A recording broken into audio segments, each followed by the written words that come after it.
નમસ્કાર મિત્રો, મારી આ ચેનલમાં તમારું સ્વાગત છે। અવારનવાર આપણે અકસ્માતની ઘટના વિશે સાંભળતા હોઈએ છીએ। એવામાં ગુજરાતમાં પાટણ અને ખેડા જિલ્લામાં ગંભીર અકસ્માત સર્જાયો હતો।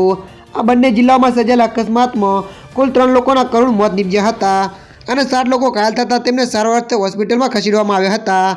પાટણ જિલ્લામાં એક ગંભીર અકસ્માત સર્જાયો હતો, જેમાં 2 વ્યક્તિના ઘટના સ્થળે મોત નીપજ્યા હતા અને 6 લોકોને ઈજા થતાં તેમને સારવાર હેઠળ ખસેડવામાં આવ્યા હતા। એક પરિવાર ઊંઝા નજીક દર્શન કરવા જઈ રહ્યો હતો, ત્યાં રસ્તામાં ગંભીર અકસ્માતે સ્વરૂપ લીધું હતું। પાટણ જિલ્લાના સાતરપુર તાલુકાના બામરોલી ગામ નજીક સ્કોર્પિયો ગાડી એકાએક પલટી ખાઈ જતા અકસ્માતની ઘટના બની હતી।